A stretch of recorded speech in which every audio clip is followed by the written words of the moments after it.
I remember that One stuff. thing I was gonna say, one thing I did want to bring up, and I was trying to sit and think about what it meant in the movie. You know, when they're having their dinner, the whole like backdrop is this city skyline. It's all like lit up. They're in this like really nice like ambiance like restaurant, and then I it felt like the movie was very intentionally in the hospital scene, putting them up against a regular like backdrop of like a regular skyline of just like regular apartments and this and the other, and it was like quite there. It was like, you know, the window was like quite big, so you can see sort of the backdrop of it. And I was like thinking, what could that possibly in terms of like tying into the theme of, you know, putting on like fake personas and sort of trying to put your best foot forward and this and the other. I was trying to like piece it together, and it might not mean nothing at all, but it's just something that I picked up on in the movie, is that for the majority of the day you had this like nice ambiance, city skylines, this that and the other. Everything was like all pretty and glitzy and this that and the other, and then in the hospital scene it was just, you know, kind of more real life and more realistic. And it felt like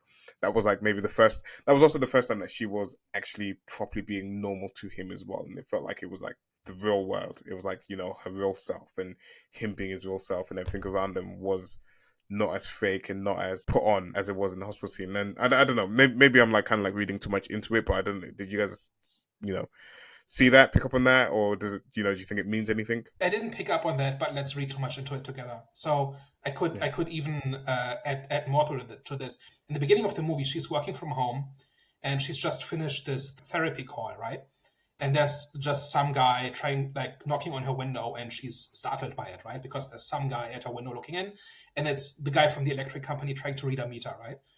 Which is like the first time like a male character was like presented as a threat in this, right? So kind of setting the stage of this whole idea of she's unable to trust people, right? And has good reasons for not being able to trust them.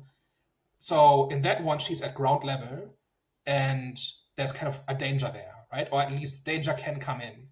And then when she's in the restaurant, she's far high above everything else. Everything looks very pretty, but the danger is hidden. It's kind of behind the scenes, right? It's invisible. Towards the end, the window actually gets broken and it almost kills her, right? Because there's this gust of wind and she gets sucked out and stuff like that, right?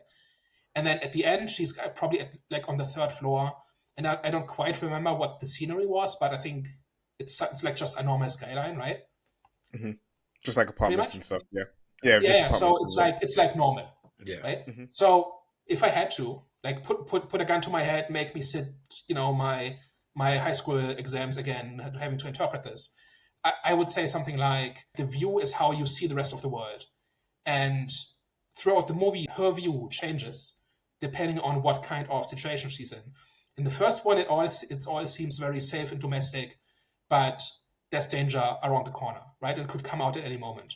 And then she's in an artificial environment where everything looks nice and safe and clean and glamorous, but there's danger behind every corner, and like the whole thing is tainted. And then towards the end, she's in a more genuine place, a place of healing, and a place where her view is just normal life. How's that? Ace. Works. Goddamn. You just made that up now, Daniel?